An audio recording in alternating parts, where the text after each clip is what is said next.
Graças a Deus. Louvado seja o nome do Senhor.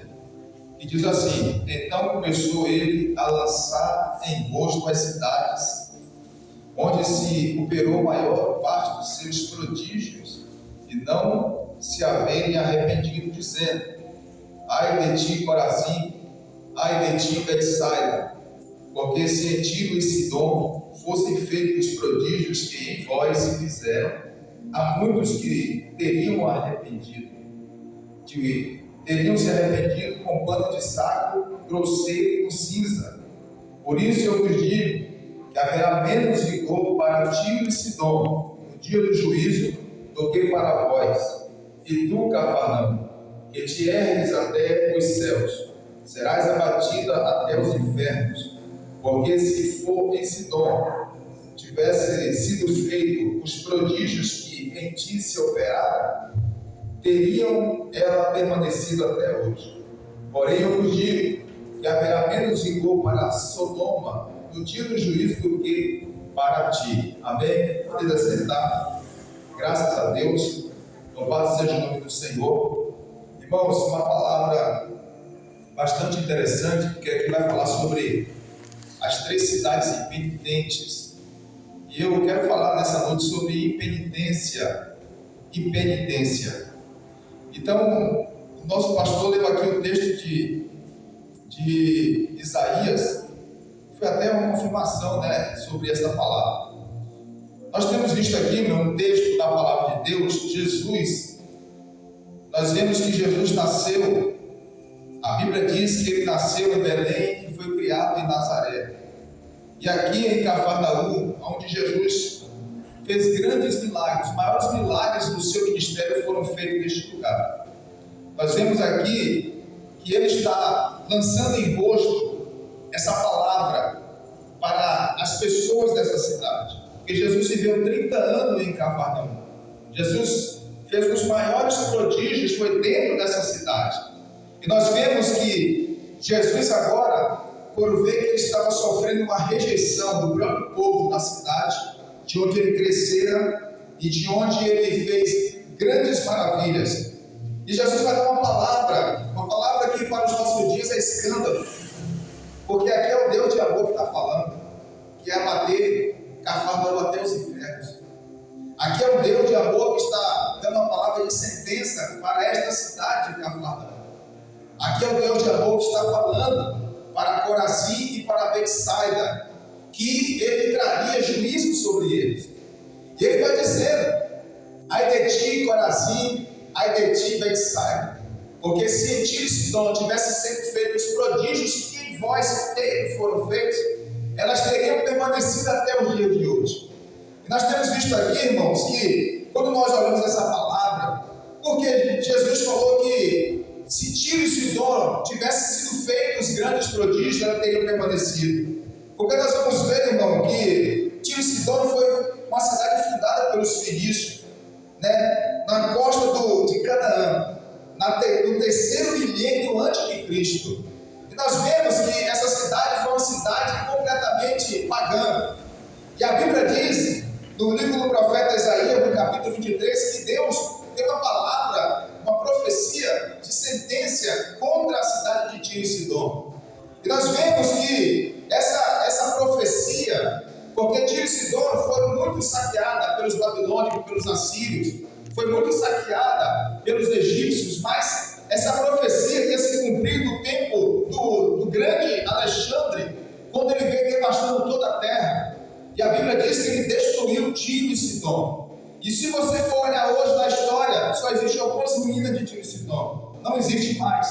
Então é o que Jesus está falando aqui, porque em Tiro e Sidom não foram feitos grandes milagres que aqui em Cafarnaum foram feitos. Em Tiro e Sidom não foram feitos milagres que em Corazim e Betsaida foram feitos. Porque Betsaida e Corazim e Cafarnaum eram cidades que eram portuárias, que eram ali nas margens do rio. Então você vê que Jesus viveu 30 anos nessa cidade. Jesus fez os maiores milagres. Jesus salvou, Jesus libertou, Jesus transformou a vida de pessoas. Mas eles simplesmente desprezaram o nosso mestre. Então é por isso que Jesus ia para outros lugares, ele ia para outras cidades, pregar a palavra, curar os enfermos, porque a cidade onde ele está, estavam desprezando a ele. É por isso que ele vai dizer que o profeta não tem honra na sua pátria. Então nós vemos aqui que ele vai usar uma expressão ai de ti, Corazim, ai de ti, Betsaida, ai de ti, Cafarnaum. E quando nós olhamos essa expressão ai, é algo muito terrível, irmão. Quando nós ouvimos o ai de Deus, a expressão ai é usada para representar desespero e preocupação. Quando Deus fala ai, nós precisamos entender que temos que ter preocupação. Nós entramos em desespero, porque o ai de Deus, não é o ai do homem. Jesus falou, ai daquele que escandaliza a minha obra e faz muitos pequeninos tropeçar. E quando nós olhamos para a Bíblia, em Mateus capítulo 23, há 7 ais que Jesus fala. Ai de ti, fariseus hipócritas. Abacuque vai falar sobre 4 ai daqueles que desprezam as viúvas. Isaías vai falar sobre 7 ai no capítulo 5. Ai dos beberrões. Amós vai falar sobre 2 ai daqueles que estão vivendo de qualquer forma, vivendo de qualquer maneira. Sofonias vai falar sobre 2 ai das cidades rebeldes. Então são ais de Deus, que são juízos que Deus estava otorgando sobre o seu povo. Então quando Deus abrir a boca para usar o profeta para falar ai de ti, ai de vós, pode saber que Deus traria sentença para aquela cidade, para aquele povo. Então Jesus vai usar esse mesmo ai aqui, ai de ti, Corazim, ai de ti, Betsaida, porque, irmãos, essa cidade foi privilegiada, essa cidade recebeu o Filho de Deus, essa cidade é uma cidade desprezada. Jesus nasceu em Cafarnaum, mas por causa da perseguição de Herodes, ele teve que descer para Nazaré, e ali ele cresceu, foi criado naquela cidade. Então essa cidade teve um grande privilégio. Mas o que eu vejo aqui é que as pessoas começaram a se acostumar com Jesus. É o que nós estamos vendo hoje, a igreja, o povo de Deus está tão acostumado com Jesus, está tão acostumado com a igreja, que eles desprezam esse momento de estar na igreja. Porque, irmãos, nós vamos chegar no momento que não vamos poder mais nos reunir, porque Jesus está voltando. A perseguição vai se levantar, porque Deus ele vai suscitar contra a igreja inimigos. Eu falei da outra vez isso aqui, Deus vai suscitar inimigos contra a igreja, porque a única forma da igreja voltar aos pés de Jesus, é a única forma da igreja voltar ao arrependimento, voltar a clamar a Deus, voltar a se vestir de pano de saco, voltar a se humilhar na presença de Deus, voltar ao jejum, voltar aos montes, voltar aos vales, voltar a buscar a face de Deus, será através da perseguição, porque as pessoas hoje estão todo mundo bem, está todo mundo tranquilo. É por isso que o culto está vazio hoje, a igreja está vazia hoje. Sabe por quê? Porque tem pessoas que estão achando que não precisa buscar tanto, tem pessoas que nessa hora ela está aqui ouvindo a voz de Deus, recebendo de Deus, mas está nas suas casas envolvido com os entretenimentos da vida. Então são pessoas que acham que não precisa, mas eu louvo a Deus que o principal está aqui, que é a presença de Deus. Glória! Porque pode faltar o homem, pode faltar a mulher, pode faltar o cantor, pode faltar o pregador, mas não pode faltar é a presença de Deus no nosso meio. Então nós vemos aqui que Jesus está falando sobre as cidades penitentes. O que é penitência? Penitência é a ausência de arrependimento. Eles precisavam se arrepender, porque quando nós olhamos aqui, a ausência de arrependimento é a insensibilidade. Eles estavam insensíveis à presença de Jesus, cara. Jesus passava para lá, Jesus passava para cá, mas eles estavam tão insensíveis que eles não conseguiam perceber Jesus. Eles estavam tão insensíveis que eles não conseguiam sentir a presença de Jesus. Eles olhavam assim e falavam assim: Jesus, o filho carpinteiro era qualquer, o vizinho ali, Jesus. Eles tinham Jesus como um homem natural qualquer. Mas nós não podemos, irmão, se acostumar com Jesus. Nós precisamos venerar o nosso Deus, nós precisamos estar ao pé de Jesus, porque Ele é Deus, nós somos essa alma. Então tem pessoas que estão tratando Jesus, meu irmão, como Marta. Se o Senhor estivesse aqui, o meu irmão não teria morrido. Ela fala com Jesus, irmão, assim, a tete, porque Maria falou a mesma palavra, mas falou aos pés de Jesus. Ela chega clamando e cai aos pés de Jesus e fala: Senhor, se o Senhor estiver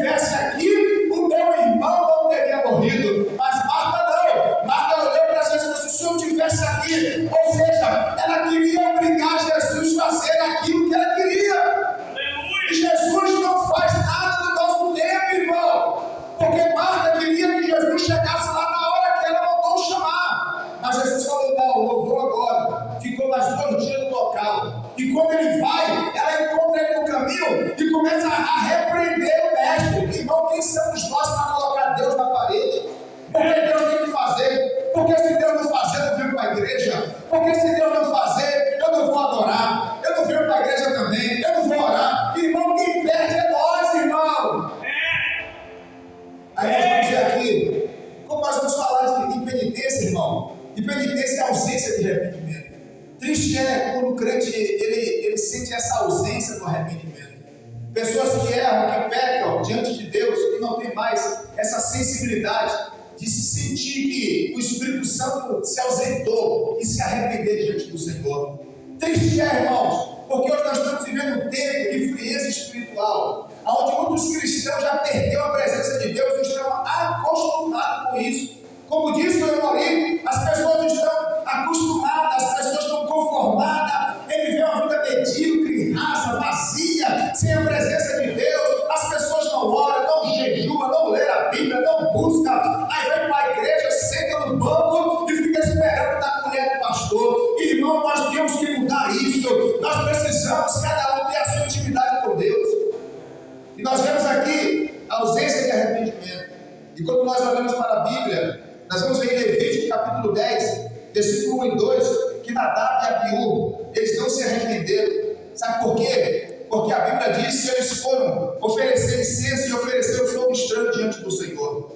Interessante que de dentro de Deus saiu fogo, irmão, que consumiu eles. Eles morreram no altar. Eles morreram no momento que eles estavam ali apresentando para Deus aquela adoração maquiada, aquele fogo estranho.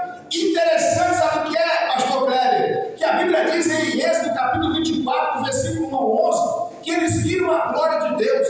Quando Deus fala para Moisés, traga Arão, Nadab, Abiú e os 70 anciões e suba ao monte, deixa que o povo fique embaixo. Eles subirão até o meio do monte e depois você vê até a minha aqui em cima do cume do monte. E a Bíblia diz que eles ofereceram sacrifício, Moisés pegou o sangue e espargiu sobre o povo. E a Bíblia diz que Deus desceu. E eles viram a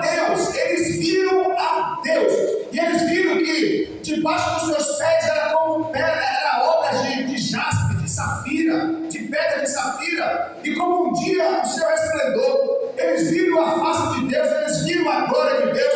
Deus confirmando a sua chamada, mas lá na frente você vai ver eles se corrompendo. Lá na frente você vai ver eles agora oferecendo fogo estranho. Que fogo estranho era esse? Porque para poder queimar o incenso, tinha que tirar o fogo do altar que estava ali no tabernáculo. Mas eles não tiraram dali o fogo, eles ofereceram outro fogo.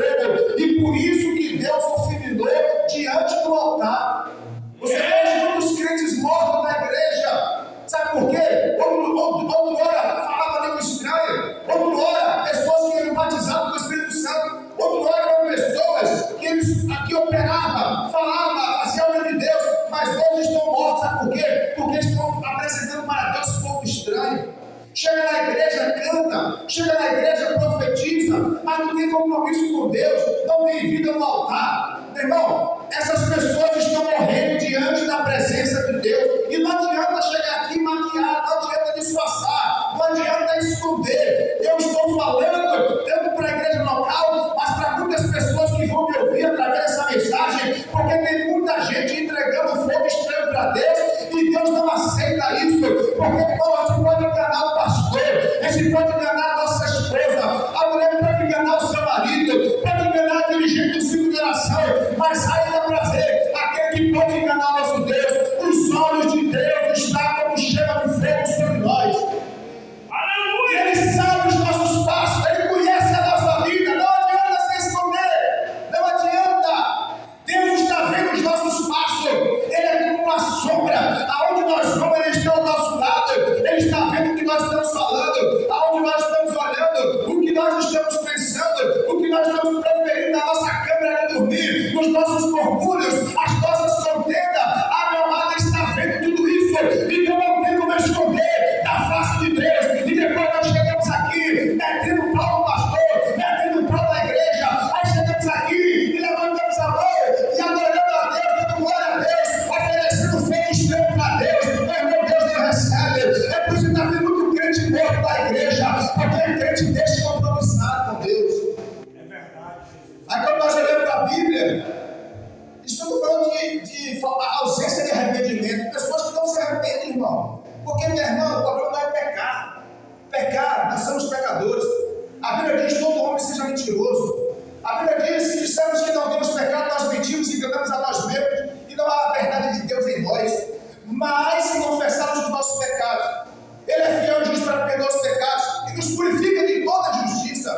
O problema não é pecar, ele resolveu o problema do pecado. O problema é que nós não queremos nos arrepender, confessar os nossos erros, confessar os nossos pecados, porque se nós dobrarmos os nossos joelhos e falar: Senhor, eu pequei contra o Senhor, eu pequei contra o teu povo, contra o Espírito Santo, contra a igreja, Senhor, me perdoa, Ele vai perdoar, mas nós não queremos confessar, nós queremos esconder, nós queremos enterrar, nós queremos ocultar os nossos erros, mas nessa noite Deus nos chama a um arrependimento.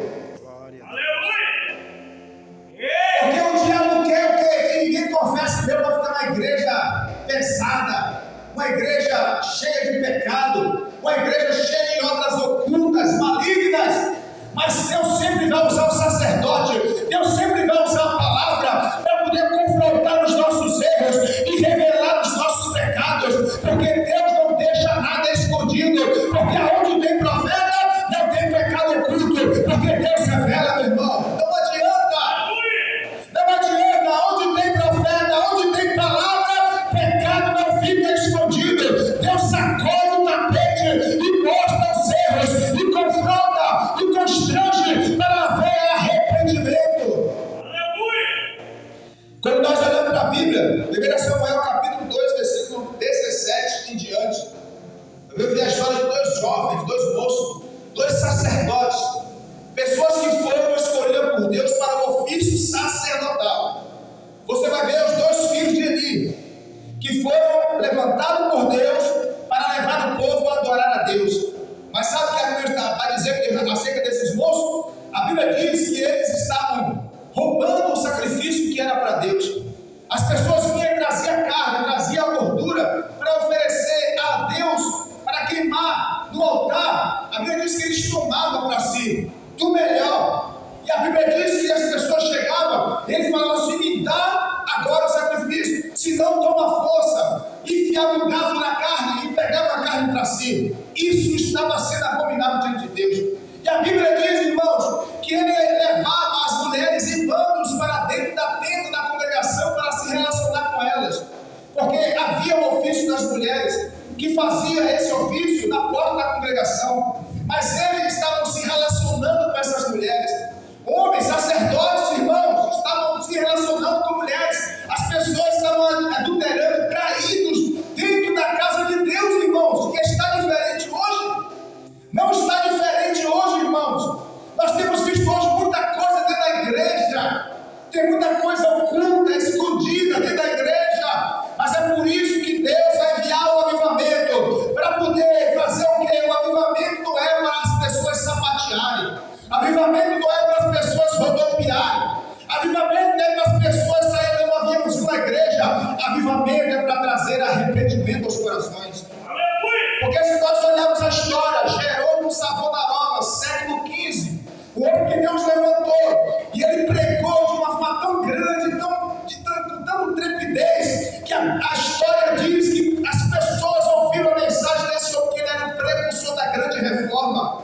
E a história diz que quando as pessoas ouviram a mensagem de Jerônimo Savonarola, as pessoas agora pegaram as suas revistas pornográficas, que não tinha nenhum conteúdo de edificação, tudo que não prestava, eles ajuntaram uma praça, um montão, e tocaram fogo, e começaram a meditar nos sermões de Jerônimo Savonarola, porque o avivamento veio à Inglaterra. Sabe o que é isso? Quando o avivamento vier, ela vem para sacudir a igreja, ela vem para levar o povo ao arrependimento, ela não vem para as pessoas ficar pulando, dando glória a Deus, rodando, sapateando, não. Ela vem para constranger, para nós cairmos no chão e falar: Deus, eu pequei, porque o Espírito Santo ele veio para convencer, e o avivamento virá para poder colocar a igreja no seu devido lugar, que é na presença de Deus, é os pés de Jesus. Avivamento é para isso. E as pessoas estão acostumadas com um movimento estranho da igreja.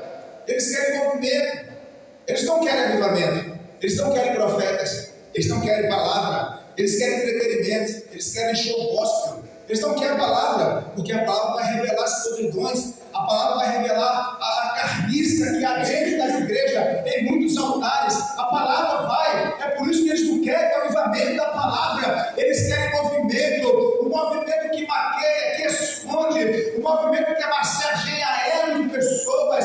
Meu irmão, Jesus nunca precisou disso. Quando ele chegava numa cidade que as pessoas não queriam ouvir, ele simplesmente saía, virava as costas e ia para outra cidade, porque Jesus nunca ficou paparicando ninguém, ele não fica anulando ninguém para o céu, porque nós estamos aqui, irmão, porque nós precisamos de Jesus, nós necessitamos de Jesus, porque sem ele nada podemos fazer, sem ele nada podemos fazer, sem ele nada podemos fazer. E as pessoas acham que podem chegar ao céu sem Jesus. Não tem como, irmãos. A Bíblia diz, sabe o quê? Chegou aos ouvidos de Ofni e Finéias, chegou aos ouvidos de Eli, a história que estava acontecendo com ele. A Bíblia diz que ele chega para os seus filhos e fala: filhos meus, tristes são as histórias que eu estou ouvindo de vocês, que vocês estão fazendo o povo de Deus pecarem. Se pecarem homem contra homem, juízo ficarão. Mas se pecarem homem contra Deus, quem o julgará? Quem o defenderá? Mas a Bíblia diz que eles não ouviram seu pai, porque Deus os queria matá-los. Sabe por que Deus queria matar Ofni e Finéias? E sabe por que Deus executou o seu plano de matar os dois? Sabe por quê? Porque Deus já tinha entregado eles às suas próprias concupiscências. São pessoas que estão querendo até se arrepender, pastor Cleber, não conseguem mais, porque Deus já o entregou às suas concupiscências. Deus já entregou os desejos da sua carne. Ele até quer voltar, mas ele fez tanta coisa, irmão. Ele tocou tanto de ungido, ele falou mal tanto na igreja, ele blasfemou contra Deus, está lá, um escorredor de lama, e agora ele quer voltar, e Deus não permite mais. O Espírito Santo não convence, deixa a sua própria natureza predominar, para que ele morra no pecado e desça a perdição eterna. Foi o que aconteceu aqui. Pregar essa mensagem na igreja hoje, meu irmão, é escândalo. Pregar a Bíblia hoje, as pessoas se escandalizam, não querem ouvir. Eu preguei com a igreja, hoje o pastor, depois que eu preguei a mensagem, pegou o microfone e falou: irmãos, amanhã eu te ensino, vocês quando vierem, nós vamos consertar algumas coisas aqui. Eu preguei a Bíblia, entreguei a palavra, Deus confrontou o pecado pela palavra, e os pastores não querem mais ouvir isso, a liderança não quer mais ouvir isso, a igreja não quer mais ouvir isso. Eu tenho uma palavra no certo dia, onde a irmã levantou e falou que não foi para a igreja para ouvir aquilo não. Quer dizer que não quer ouvir palavra não? Quer ouvir o que então? Quer ouvir o que na igreja? Essa palavra que confronta, irmão, nosso pecado. Essa palavra que confronta nosso erro. Quando nós estamos errados de Deus, chegamos aqui, é Ele que nos coloca na parede e fala: muda de vida, transforma a sua vida, porque senão tu morrerás e descerás do inferno. Esses são homens que eu estou citando que não quiseram se arrepender. E a Bíblia diz que quando houve a grande batalha, e ali quando 3.000 homens morreram, 4.000 homens morreram, eles voltaram, pegaram a arca da aliança, levaram e foram de novo contra os filisteus. E houve a grande batalha, e 30.000 homens morreram, e Ofni e Finéias desceram a sepultura. Porque com Deus não se brinca. Deus não deixa se escarnecer, porque tudo que o homem semear, isso ele sempre fará. Então nós vemos aqui que eles morreram. E hoje as pessoas pensam que Deus não mata, não. Às vezes é só um acidente que aconteceu. Só foi simplesmente um engano. Morreu porque foi enganado. Porque ela foi um acidente de carro. Simplesmente foi um infarto que aconteceu. Muitas vezes é Deus matando. Porque tem pessoa brincando com a graça de Deus, irmão. Tem muita gente brincando com a misericórdia de Deus. Tem muita gente brincando, meu irmão, com a santidade de Deus. Profanando a igreja, profanando o templo, profanando o nome de Deus. As pessoas vivem de qualquer maneira lá fora. Depois vem para a igreja e faz de conta que não está acontecendo nada. Achando que Deus não está vendo. Pensando que Deus é sério, meu irmão. Deus vai descer a espada desta geração. Deus vai fazer a limpeza das igrejas. Por que você está vendo a igreja vazia? Porque Deus passa o vento mesmo, para tirar o figo podre, balança a figueira, para cair aquilo que não presta. Está na igreja, vai vir para a igreja, mas não quer mudar de vida, não quer confronto. mas está falando, isso me doeu, isso me machucou, meu irmão. Precisamos amadurecer, não podemos mais ser como meninos. Paulo falou, quando eu era menino, eu falava como menino, sentia como menino, mas agora que eu sou adulto, eu não sou mais menino. E tem crente velho da igreja, querendo tomar mamadeira. E nós não podemos mais tomar mamadeira. Precisamos comer comida sólida, que é a palavra. Aleluia! Porque vai vir os ventos, vai vir a tempestade, vai vir a luta. Se nós não tivermos firmado na palavra, nós seremos levados pelo vento como palha. E os que são palha é os que não têm compromisso. Aí nós vamos ver a ausência do arrependimento. Mas eu quero falar isso com pessoas também que se arrependeram. A Bíblia mostra, os que não quiseram, os que quiseram. Porque é uma opção nossa, irmãos. A opção é nossa. Se nós não quisermos nos arrepender, mas se nós quisermos arrepender, sempre haverá oportunidade. Independente dos nossos erros, Deus sempre tem uma segunda chance. E a Bíblia diz em 1 Reis, capítulo 21, versículo 27 a 29, que Acabe se arrepende diante de Deus. Quando ele matou Nabote, a Bíblia diz que Deus fala para Elias, vai lá e dá uma sentença de morte para Acabe.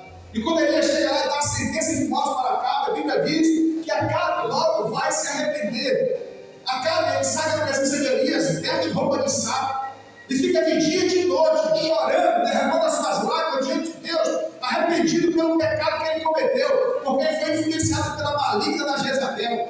Hoje o espírito de Jezabel está atuando nas igrejas. É o espírito de Jezabel, parece ser Deus, mas não é Deus. Porque a Bíblia diz, irmãos, que o espírito maligno da parte de Deus atormentava Saul, e a Bíblia diz que ele profetizava na casa. Saul, o espírito maligno, profetizando na casa. Tem muita gente da igreja, irmão, que está profetizando, mas não é Deus que está falando. Não é Deus que está usando. É o espírito maligno, são pessoas oprimidas. Porque quando as coisas de Deus não edifica. E a Bíblia diz que Acabe, ele estava humilhado diante de Deus. E Deus falou, Elias, o que é, Senhor? O Senhor já exterminou Acabe? Não, Elias. Você não viste que Acabe se arrepende diante da minha presença? Vai lá e diz para ele que essa sentença não acontecerá nos seus dias, mas no dia dos seus filhos. E a Bíblia diz que Deus, ele começa agora a tirar a sua ira que vinha sobre a vida de Acabe, porque Acabe se arrependeu. A Bíblia diz, irmãos, em 2 Crônicas, capítulo de número 33, versículo 11 ao 13, que Manassés se arrepende diante de Deus. Quem foi Manassés? Um dos piores reis da casa de Judá. A Bíblia diz que ele corrompe Judá e Jerusalém, levanta altares a deuses pagãos. Ele agora estava adorando ao Deus Moloque, queimou seus filhos, irmãos, em sacrifício, que era uma abominação diante de Deus. No altar estranho, altar pagão. E a Bíblia diz que agora Deus ele vai suscitar contra Manassés os assírios. Os assírios vieram contra Manassés. E a Bíblia diz que Manassés foi preso pelos assírios, colocado em corrente, colocou uma anzol no seu queixo e levou ele para a Síria. E a Bíblia diz que quando chegou lá na Síria, a Bíblia diz que Manassés, ele agora vai entrar em amargura, porque Deus sabe como tratar conosco. Deus sabe trabalhar na nossa vida, irmão. Quando você vê Deus trabalhando na vida do crente, não tenha pena, não tenha misericórdia. Ora só por ele, deixa Deus quebrar. Porque Deus sabe o que está fazendo. Deus quebrou o orgulho de Manassés. E Deus quer quebrar o nosso orgulho, a nossa soberba, a nossa altivez. Manassés, por ser rei, achou que ele poderia fazer o que ele queria. E a Bíblia diz que ele estava agora lá, amargurado, lá na Síria. E a Bíblia diz que agora ele vai se humilhar diante de Deus. E ele vai fazer uma oração, ele se humilha deverasmente, ele ora a Deus, ele clama a Deus, ele pede a Deus, ele suplica a Deus, porque, irmão, não adianta esse negócio de arrependimento meia boca, não. Tem gente que chega aqui, me perdeu a igreja, um negócio maquiado, não tem que haver quebrantamento e arrependimento verdadeiro. Aleluia! E só Deus só opera quando tem arrependimento verdadeiro, se não tiver, Deus não opera. Porque Deus olhou para o coração de Manassés e viu o verdadeiro arrependimento. E a Bíblia diz que Deus tirou Manassés da Síria e devolveu a ele ao trono. E a Bíblia diz que quando chegou lá, ele senta no trono, o que ele vai fazer? Vai consertar o que ele fez de errado. Então Deus nos leva ao arrependimento para nós consertar os nossos erros.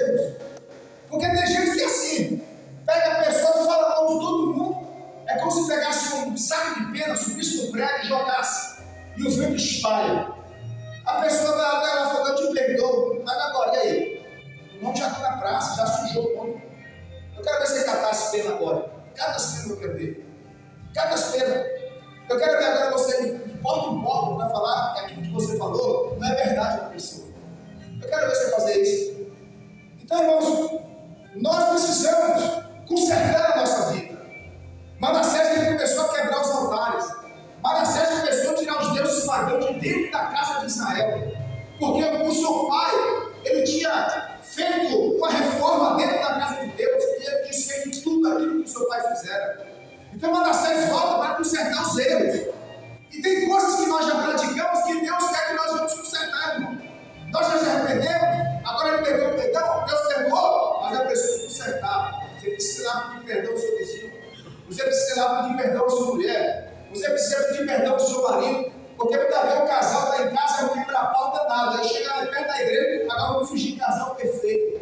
Aí chega aqui com a cara mais lavada, achando que é um casal perfeito. Mas lá é só o programa voando, xinga um ao outro, grita. Os vizinhos olham aquele escândalo. Meu Deus, isso é os crentes do lado. Não se ouve mais grito de oração, não se vê louvor, não se vê grito de clamor na casa do crente. Se vê barraco, se vê gritaria, se vê palavrão, se vê tanta coisa na casa do crente, mas não se vê mais oração. Porque uma hora você passa na casa do crente e você vai ver o crente clamando lá dentro, irmão. Porta fechada, janela, mas o pessoal está passando, meu Deus, ele está orando. Me arrepiei todinho. Passei aqui agora, os irmãos estão vindo na casa aí, ó. O povo era assim, outra hora, agora não. A pessoa está lá, o vizinho está vindo lá, uma barraca na cara do crente. A mulher gritando alto, xingando palavrão. Aí depois chega na igreja, glória a Deus, aleluia. Engana o pastor, né, irmão? Mas a Deus ninguém engana. Então, irmãos, nós vemos aqui Isaías, quando o pastor Kleber leu, capítulo 38, ele leu em Reis, também tinha essa história. Versículo 1 ao 5 vai falar sobre Ezequias. Ezequias, irmãos, a Bíblia diz que ele foi acometido de enfermidade mortal. E a Bíblia diz que quando ele estava naquela situação, ele vai fazer uma oração a Deus. Ele vai virar a cara para a parede, irmãos. Ele vai falar: Deus, lembra dos dias que eu vivi na sua presença em retidão, fui perfeito. Senhor, tem misericórdia de mim. Porque o profeta chegou lá e falou: Senhor, põe a sua casa em ordem. Porque, irmão, muitas vezes a gente vai chegar na igreja, a gente não vai ouvir a palavra de vitória. Deus falou: conserta a tua vida, rapaz.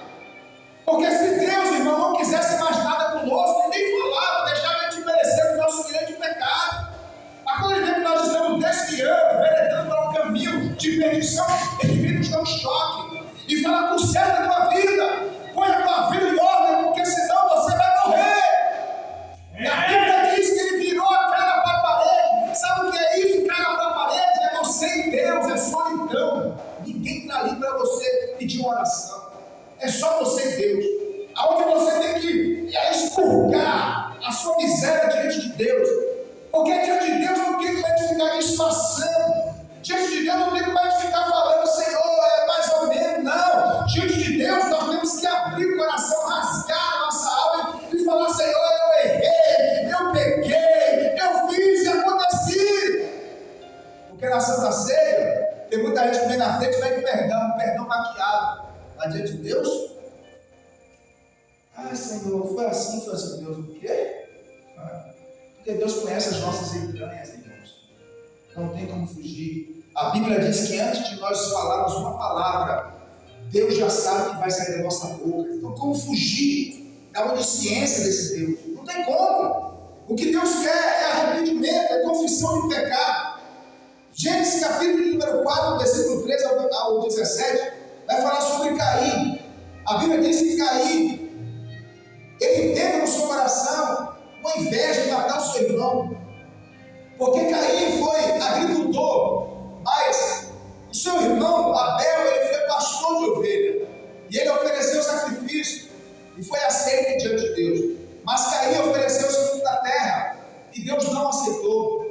E Deus falou assim: Caim, porque você está irado, porque você está revoltado.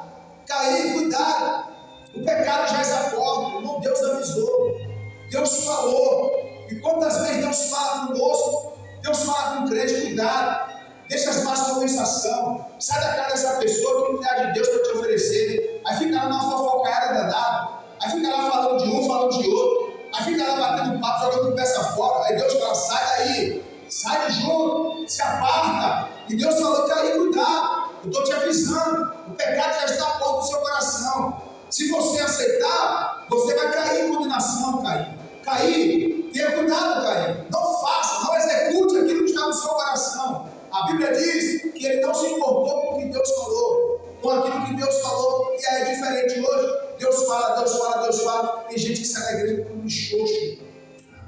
Fora, vai sair da igreja. Não, e não sei o que, eu duvido que Deus vai fazer isso, eu duvido que Deus vai matar. Duvida? Não duvida não, porque Deus faz mesmo. E a Bíblia diz que Caim, ele foi até o campo, pegou seu irmão, distraído, e fendeu o cutelo na sua nuca e matou o seu irmão. Mas a Bíblia diz que Deus viu o sangue de Caim clamando diante da terra, e ele desceu para procurar, para falar com Caim.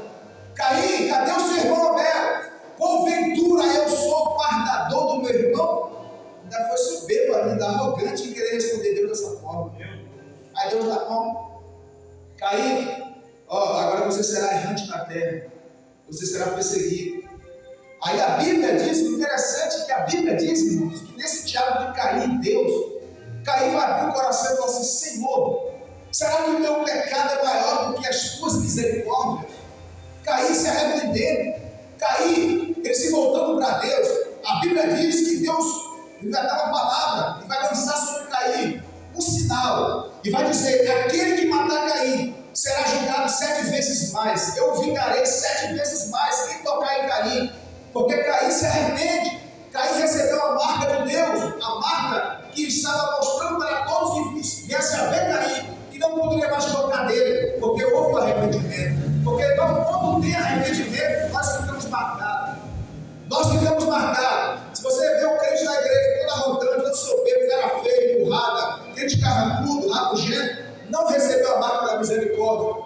Porque tem crente que, quando Deus o repreende, você pode ver, ele é marcado. Ele já chega na igreja quebrantado, ele já chega humilde, fala com todo mundo, porque ele foi marcado pela presença de Deus, e Deus está dando aí uma nova chance. Então, meu Deus tem uma nova chance para a igreja. Depende da igreja. Se a igreja não quiser, Deus não vai se preocupar. Ele vai lá fora, ele vai trazer o traficante, ele vai trazer a prostituta, ele vai trazer o adúltero, ele vai trazer o beberrão, ele vai trazer o matador. Mas Deus vai continuar fazendo a obra, porque ele vai ficar se importando com o crente, irmão, pirracento da igreja. Porque tem muito crente pirracento da igreja. Ele pirraça com Deus, ele não quer, mas Deus não está se importando, porque ele está no céu e nós precisamos chegar lá. E para chegar lá, nós dependemos dele. Então, irmãos, é uma sentença forte de Jesus. E tu, Cafarnaum, que ergues até o céu, soberbo, serás abatido até os infernos. Então, a pior coisa que tem, irmão, é o crente orgulhoso, é o crente soberbo. Ele acha que ele ainda tem razão, está tudo errado, ainda tem razão. Eu tenho razão para isso, tem razão, o crente não tem razão. O crente tem arrependimento, humilhação diante de Deus. Para Deus justificar, tem que ter humilhação. E quando Deus fala para Caim que não haveria aceitação, a palavra aceitação significa remissão, ou seja, remissão. Quando nós não nos humilhamos, nós não somos remidos pelo sangue. O versículo que eu citei: se dissermos que não temos pecado, nós mentimos e enganamos a nós mesmos. Mas se confessarmos os nossos pecados, Ele é fiel e justo para perdoar os pecados e nos purifica, ou seja, nos redime de toda a iniquidade. Aleluia! Porque a remissão só vem através do arrependimento e a humilhação. Então, irmãos, que Deus possa abençoar a sua vida, que Deus possa abençoar, a sua família, e fique com essa palavra nessa noite para o seu coração, em nome de Jesus. Que Deus abençoe.